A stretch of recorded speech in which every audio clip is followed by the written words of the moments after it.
A moça falou assim, Aline, pelo amor de Deus, não põe não. A gente colocou um subnome, né? Só daqueles realmente que eu tenho, que eu agradeço. Aí eu falei, não, esses eu quero que sim, que ponha. E falei com eles, ó, posso manter seu nome lá no meu livro?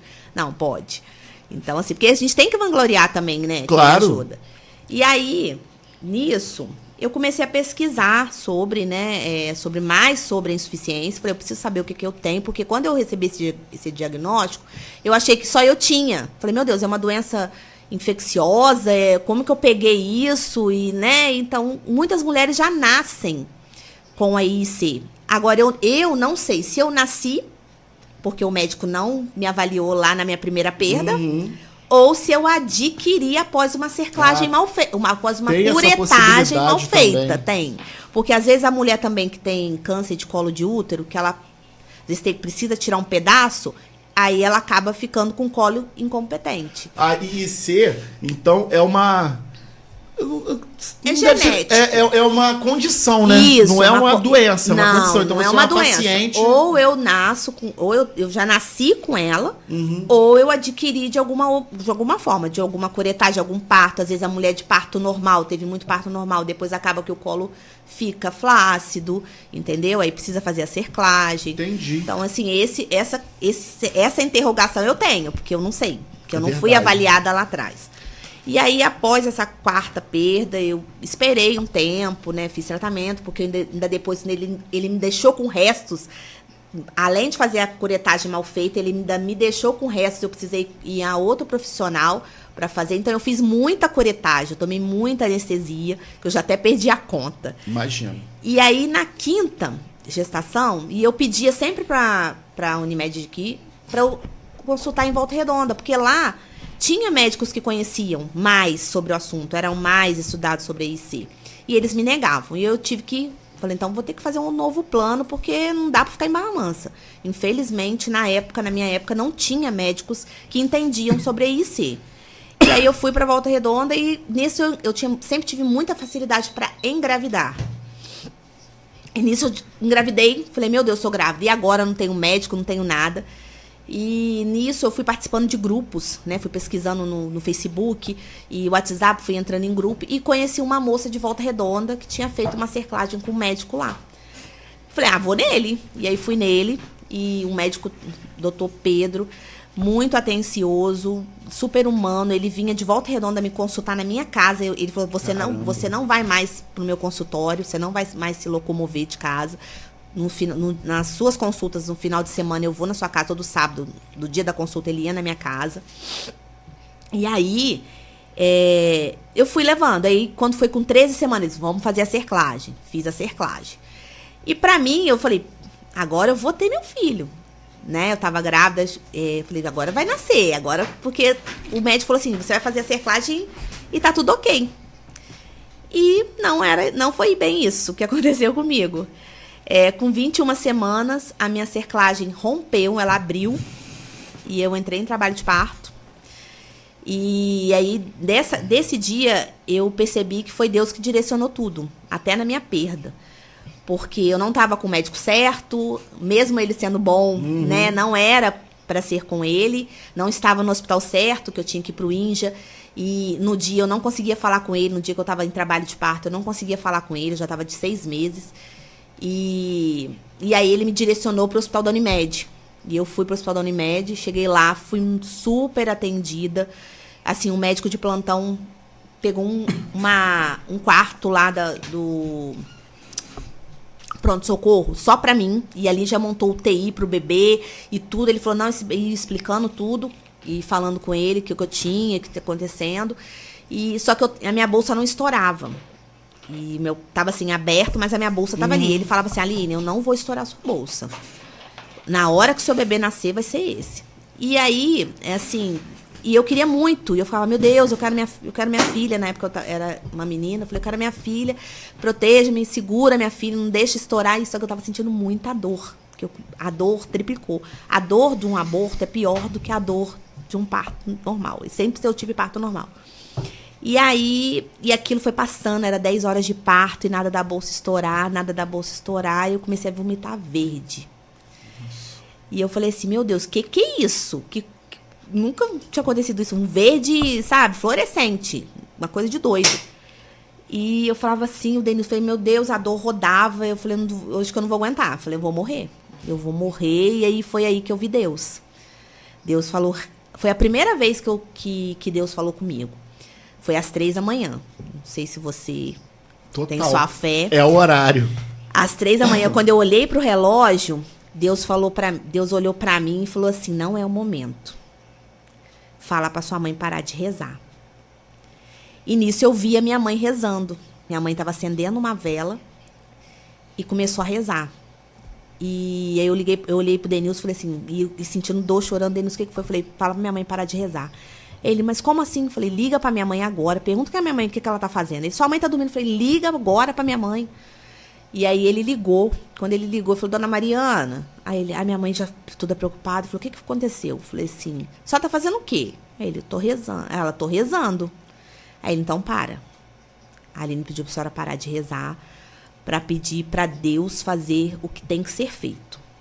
Não o que a gente quer. Porque assim, eu sempre coloquei meus sonhos na frente de Deus. E foi ali que eu percebi que não era assim. O tempo de Deus não é o mesmo do nosso. E eu queria tanto ser mãe que eu comecei a atropelar, né? Assim, 1, 2, 3, 4, 5. E não era aquilo. Deus... Eu falo assim, meu Deus, mas o que o senhor quer me falar? E eu nunca tinha, né, entendido por que eu estava passando por tudo aquilo. E aí, ali naquele momento, às 3 da madrugada, parece que o mundo parou, tudo parou. E ele falou pra mim, olha, fala pra sua mãe parar de rezar. Não é o momento. Não é agora. Não é pra ser agora. Esse bebê não vai ser seu agora. Tipo assim, ele vai ser meu. Caraca, arrepiante. E aí, eu comecei a chorar e... comecei a rezar e conversava com a minha filha, porque ela fazia força pra cima. Ela não fazia força pra baixo. Foi assim, foi muito assim, louco, porque a gente queria tanto, então ela também queria ficar, né? E eu falei, filha, de novo, me perdoa. Queria muito que você ficasse aqui, mas o Papai do Céu não quer. Não é o momento, não é o nosso momento, né? E pedir de novo perdão. E Juquiá. E livro rolando e começaram, vamos levantar essa bandeira, vamos buscar o apoio. A motivação por si só já é a sua história, mas tem muita gente que larga de mão e fala assim, resolvi o meu lado, perdão da palavra, foda-se o resto. Muita gente não tem essa empatia. E o negócio da lei? Então, isso que eu quero saber. Como é que foi? Então, você falou, tocou no assunto. O Denilson uma vez, assim, no início, né, porque já tem 5 anos vai fazer o nosso Instagram, né? Quando eu comecei, que a gente começou a correr atrás das coisas e postar, ele falou assim, você já conseguiu, pra que você tá fazendo isso? Sabe? E ele não entendia ainda, hoje ele entende. E perfeitamente aceitável, porque passou junto ali, ele viu que aí tipo sofreu. assim, pra que você vai ficar fazendo isso? Tipo assim, porque... Eu falei assim, porque tudo tem um propósito, né? Eu não passei por o que eu passei em vão. Você vai passar e vai ficar pra você. E dali, o que aconteceu? Eu comecei a estudar, né, mais sobre a insuficiência. Eu não sou médica, eu sou profissional de saúde, mas eu não sou médica. Os médicos, né, que fazem o trabalho deles. Mas eu comecei para poder entender, e assim a Ana também. E aí a gente começou nesse movimento, né, de Instagram, de fazer live. O Dr. Barini foi o primeiro médico que fez live comigo. Eu fui a primeira pessoa que fez live com ele. Maneiro. Que foi na pandemia. E ele nunca tinha feito também. E ali surgiram várias perguntas. E aí as meninas, continua, não sei o quê. E aquilo foi, Ana, a gente tá no caminho certo. Por mais que a gente também recebe críticas, né? Tem meninas também que criticam a gente. Sempre tem. Né? Mas a gente tá aí na luta. Eu não quero a Aline quer aparecer. Não, eu quero levantar uma bandeira, eu quero poder ajudar. Eu não quero que outras mulheres passem pelo que eu passei. Se eu queria que tivesse tido uma pessoa que tivesse feito o que eu tô fazendo hoje. Né? Naquela época não tinha, não era tão falado igual nós estamos. Muitos médicos hoje falam mais sobre a IIC por conta do nosso perfil do Instagram. Quantas milhões de mulheres. Então, assim, a IIC, só para você ter assim, mais ou menos noção, dentre 10 mil mulheres, 1% vai ter IIC. Né? Tipo assim, 1.000 mulheres sem IIC. E dessas 1.000, uma não vai conseguir com a cerclagem convencional, igual aconteceu comigo. Então, eu fui sorteada 2 vezes, né? Eu tenho a IC e ainda na Mega Sena ninguém ganha, né? Não, e ainda perdi cerclada. Então, quer dizer, ainda tive mais uma dificuldade um pouquinho maior. E aí a gente foi nessa luta. A Ana escreveu também o livro dela, tem um livro dela, e divulgando, fazendo lives, vamos correr atrás disso, correr atrás daquilo. E eu falei assim, aí a gente surgiu, eu falei, Ana, a gente precisa fazer mais alguma coisa, a gente ainda não tem CNPJ, né? Porque é muito difícil sozinha, só eu e ela, né? E ela lá e eu aqui, a gente nunca se conheceu, a gente vai se conhecer sábado agora pessoalmente. A gente nunca se conheceu pessoalmente, só por live, por ligações. E aí fomos e isso, e aí quando eu fiz a cerclagem definitiva, eu fui uma referência também um pouco pro doutor Barini, né? Na questão de rede social, e para as meninas, porque as meninas não conheciam muito, e eu era a que mais falava. Aline, como é que é o repouso, né, com a definitiva? Qual que é o repouso? Lá atrás, se eu tivesse conhecido a definitiva, eu já tinha partido para a definitiva. Eu sempre falo para as meninas, se você pode fazer a definitiva, vai. Faz logo, Só que, igual, por exemplo, hoje em dia, não tem mais o programa na Unicamp, por questões burocráticas de SUS, né? Então, eles acabaram com o programa do Dr. Barini. Então, é mais difícil. Uma cerclagem hoje é muito caro. Imagine, lá, 7 anos atrás, era 13 mil. Imagine quanto que é agora. E até se fosse 13, ainda seria caro. Exatamente. E aí, o Dr. Barini também, nessa necessidade, vendo a gente ali vendo as meninas na live, perguntando, questionando ele sobre isso, sobre aquilo, ele criou um instituto, que nesse instituto, ele tem as pessoas de base, tipo assim, tem a assistência social, você vai lá, passa pela assistente social, ela faz, né, todo aquele detalhamento da sua vida, né? Vai fiscalizar a sua vida toda, financeira e tudo. E a mulher que não tem aquela condição de pagar o valor normal, tipo assim, se fosse 10 mil, pagaria 3. Com simbólico. Entendeu? Então, ele até nisso ele foi humano. Ele fez esse instituto, e além de atender mulheres de outras, né, fazer FIV, fazer outras coisas, mas a da IC ele também tem esse carinho. Então, a primeira cerclagem que ele fez foi há 30, quase 40 anos atrás, né? Então, é um médico. Então, eu sempre falo, eu indico ele de olhos fechados. E aí foi nessa luta, foi. Aí a idade também foi passando, eu falei assim, eu queria ter filho de novo. E aí, falei com o Denilson, ele, vambora, se correr tudo bem, aí engravidei. Mas aí eu fui demitida da última empresa que eu trabalhava, de um colégio, e eu gostava tanto de lá e de tal, que eu acabei tendo uma depressão. E aí eu engravidei, porque eu tava me preparando para engravidar. E aí eu falei, não, vou me programar. Na época eu tava na prefeitura, eu já sabia que o meu contrato ia acabar. Então, assim, eu vou ficar nesse local aqui, que eu vou ter amparo, porque eu sei que o de lá vai acabar e não vai ter como eu continuar, porque eu já tinha passado 2 anos. E aí, nisso, fui mandada embora. E aí, depois descobri que eu tava grávida. E aí, começou, como é que eu vou fazer? 2 filhos agora, não tenho emprego. Acabei perdendo o bebê. Com 1 mês e pouco. Aí, eu tive um aborto. E falei com Deus. Falei, Deus, eu tô com 43 anos.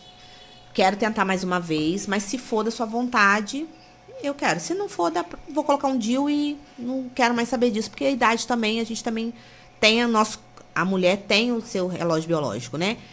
E aí, engravidei do Benício. De novo, falei, engravidei e tal. Não foi uma gestação tão tranquila. Foi uma gestação mais tranquila, porque eu fui pra piscina, consegui ir na piscina, conseguia sair um pouco com a Maitê, mas a minha cerclagem, que eu sabia que eu poderia ter tido alguma complicação no parto da Maitê, por conta de ter forçado, de eu ter entrado em trabalho de parto, ela afrouxou. E aí a cerclagem abriu um pouco. E aí, com 26 semanas, mais ou menos, ela abriu. Aí meu médico, doutor Júlio, refez a cerclagem. E aí eu fiquei de repouso, e o Benício acabou nascendo de 33 semanas, porque eu tava com uma bolsa protusa, fui no hospital, a médica, eu falei, não faz toque. Felizmente, eu estudando, eu sei que o toque não vai ser bom para uma mulher que tem IC. E a médica, achando que eu sabia mais que ela, não, eu vou fazer o toque. E aí ela fez, estourou minha bolsa. E aí eu fiquei 4 dias internada no hospital. E aí o Benício, graças a Deus, também nasceu de 33 semanas. Ficou 18 dias só pra ganhar peso, né? E tá aí, eu já fiz 1 aninho, meu casquinha de bala. Ô, Aline. Tá 4 dias em Campinas. Campinas não é uma cidade barata. Não. Aí o Denilson, não, dá um jeito. Calma, não se preocupa com isso, que a gente vai dar um jeito. A gente conversando. Quando foi assim, 7h30 da noite, tocou a campainha. Denilson foi lá olhar. Quando o Denilson abriu a porta, era a Andréia com dinheiro pra arrumar meu carro. Nossa. E aí ela, na época, foi R$1.500 que o cara tinha pedido. Ela chegou, que tal o dinheiro pra você arrumar seu carro? Olha, eu fico toda arrepiada. Porque, assim, foi muito real, sabe? E, assim, porque a gente... Eu gosto muito de falar de fé. Cada um tem sua religião, mas a fé é uma só. Deus é um só. E é o que sempre me moveu, foi a minha fé. Eu sempre falo para as meninas, é uma coisa que eu sempre falo para elas, não perca a fé. No dia que você perder sua fé, aí já era, seu sonho não vai realizar. Então, se a sua fé tá viva, independente do que for que você tá passando, se você tem fé que vai dar certo, vai dar. Né? E aí, o Denilson chegou com o dinheiro e falou assim, aqui o dinheiro pra gente ir pra Campinas. E aí, nós fomos num carro do meu sogro, num outro golzinho. E aí, fui pra Campinas. E quando a gente chegou lá, a gente só tinha R$1.500, né? Eu falei, R$1.500 e um sonho. Eu falei assim, como é que você vai fazer 4 dias lá? Quando a gente foi ver preço de pousada, era 250 diária, sem almoço, sem nada, sem comida nenhuma. Era só pra dormir, tomar banho. Aí o Denilson, não sei, eu dou um jeito, se preocupa, você vai ficar internado, você vai ficar 4 dias aqui no hospital, você vai ter que comer, eu me viro. E aí, conversa vai, porque o dinheiro também, além da moradia, a gente tinha que pagar gasolina, pedágio, tudo, era os 1.500 para isso tudo. E aí, a enfermeira escutando, falar assim, mas o que tá acontecendo? Eu falei assim, não, porque eu tô tentando arrumar, a gente tá tentando arrumar um lugar pro meu esposo dormir, tomar banho, almoçar. Ela, menina, ele pode tomar banho aqui no hospital. Ele pode comer, ele pode tomar café, ele pode almoçar, ele pode tomar café da tarde, pode jantar. Ele só não vai poder dormir com você porque aqui no seu só tem mulher, né? Então a minha acompanhante teria que ser outra mulher para poder dormir. Mas ele pode ficar aqui com você de 7 da manhã às 9 da noite. Tinha televisão, tinha tudo. E aí o Denilson falou assim, fechou, durmo no carro, porque Campinas tudo fechado, a Unicamp lá tudo fechado. Aí ficamos 4 dias assim. Ele ficava, tomava café, tomava banho, ficava comigo de 7 às 9 da noite. Quando era 9, ele descia, ficava no hall do hotel até 11 horas da noite, que era a hora que eles fechavam tudo. Aí ele ia dormir. Então, quer dizer, Deus foi muito perfeito. Aí eu conheci o Dr. Barini, que eu quase 2 metros de altura, o médico, assim. Quando eu olhei pra ele, eu falei, realmente, doutor, o senhor é um anjo. Porque, assim, foi tudo, assim, Foi Deus que direcionou a gente pra ali, entendeu? E aí, a partir dali, né, eu fiz a cerclagem, né, voltei operada. E ele sempre dando suporte, o doutor Júlio aqui. Tive pré-eclâmpsia, que é uma coisa que eu não sabia. Não ia ser tão fácil assim, né? Não, eu achei que ia ser, mas não ia. Mas foi uma... E a definitiva também é uma cerclagem para deixar a mulher um pouco mais à vontade, de não ter que ficar deitada 24 horas. Porque na última gestação que eu perdi cerclada, eu fiquei 6 meses deitada, sem levantar da cama. E nessa não, a gente pode dar uma saída, evita pegar peso, né, fazer esforços. E aí, com 30 semanas, eu tive uma pré-eclâmpsia. E aí, minha bolsa estourou. Minha filha nasceu de 30 semanas. Mas, como eu falo, Deus, ela só ficou na UTI para ganhar peso. A Maitê nasceu com 1,240 kg, 35 centímetros, 38 centímetros. Ficou 35 dias na UTI para ganhar peso. Quando ela fez 2,30 kg, eles deram alta. E aí, depois que eu tive a Maitê, falei, eu vou viver a maternidade. Eu não pensava em ter outro filho. Eu quero curtir tudo que eu passei, eu preciso curtir minha filha e tal. Eu comecei a escrever meu livro, Eu Venci, Sou Mãe. E ali o meu livro foi a minha terapia, né? Que a partir dali, parece que eu comecei a ressignificar tudo que eu tinha sentido, tudo que eu tinha passado, que aí foi aí que eu caí na real, que eu tinha tido racismo obstétrico, violência obstétrica e tal. E durante esse processo eu conheci uma amiga no grupo que tinha, parece... A gente tem essa coisa de lutar, né, pelo outro. E a gente começou a ficar amiga, ela é lá de Juquiá, a Ana, de São Paulo. E ela, Aline, vamos fazer um movimento? E eu falei, vamos. E aí nós criamos o Instagram da conscientização da insuficiência cervical. Levantamos essa bandeira, né? E aí foi daí que eu percebi que tudo que eu passei não foi em vão. Abrindo um parêntese, Aline.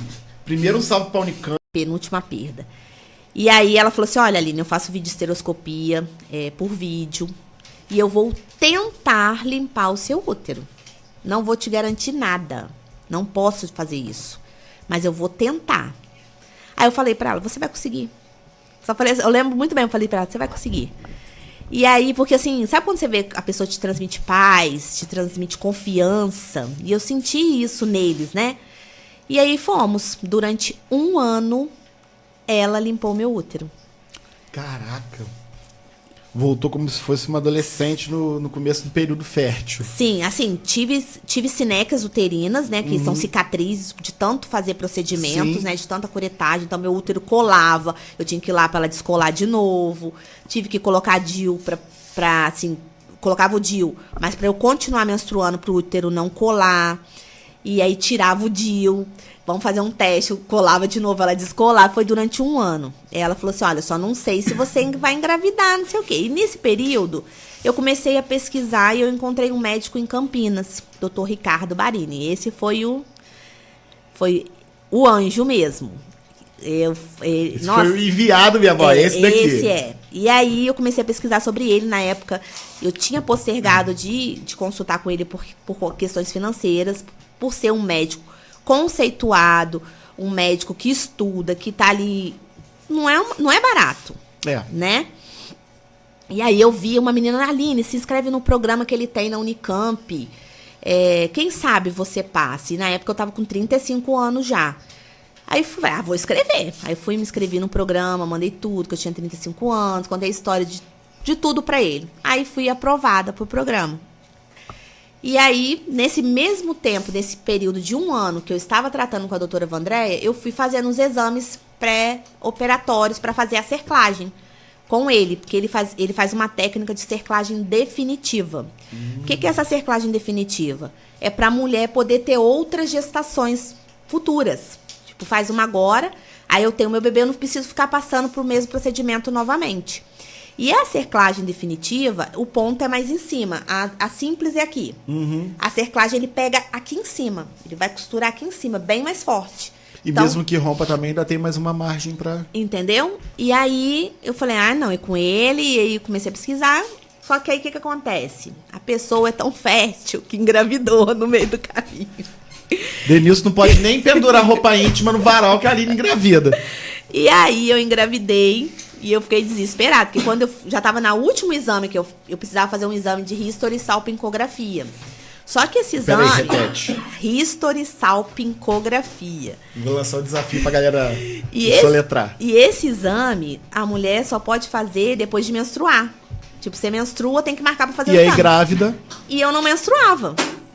E eu falei, Denilson, eu tô grávida porque eu não tô menstruando. Minha menstruação tava vindo certinha, ele não é possível. E nisso, eu perdi um tio nas vésperas do Natal. E ele também era um tio próximo, muito próximo a mim. Quando eu vi, eu comecei a vomitar. E eu vomitava muito. Foi aí que eu tive a certeza que eu tava... Que realmente... Não precisa nem fazer o teste, eu tô grávida. E aí foi batata. Fiz e aí... Só pra confirmar mesmo, né? E aí voltei pra Campinas. Quando eu cheguei lá, eu falei porque até então a gente não conhecia... Eu não conhecia o médico pessoalmente. Só conhecia no dia da minha cirurgia. Era com residentes, né? E eu cheguei lá e falei assim, olha, eu tô grávida, eu não vou conseguir fazer esse exame. Ela, então você tá fora do programa. Nossa, aí eu fiquei desesperada. Falei, ai meu Deus, não é possível que você vai fazer eu passar por tudo isso de novo, que eu vou passar por essa aflição. E, nossa, foi um desespero. Eu chorava muito, eu viemos embora pra casa. Cheguei aqui, o Denilson, calma. E eu comecei a ir com um médico que me atendeu lá na Unimed, o doutor Júlio Aragão. E ele começou, e quando eu falei que ele, calma, Aline, a gente vai fazer alguma coisa. Você não vai perder esse bebê. Calma que a gente vai dar um jeito. E aí, nisso, eu falei, ai, doutor, eu tô com medo, não sei o quê. E nesses grupos, eu acabei... uma menina jogou o número do doutor Barini, o número particular dele, no grupo.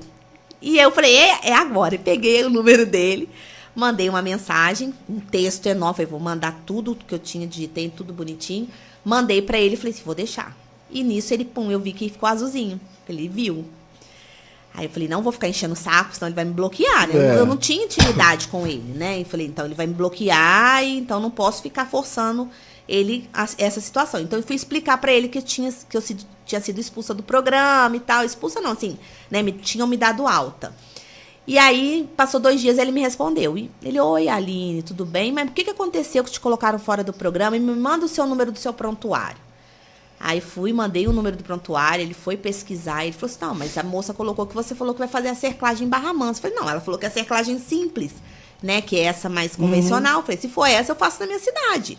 Agora eu quero a definitiva, né? Porque como eu tinha perdido cerclada, o médico falou assim, olha, você não pode mais engravidar.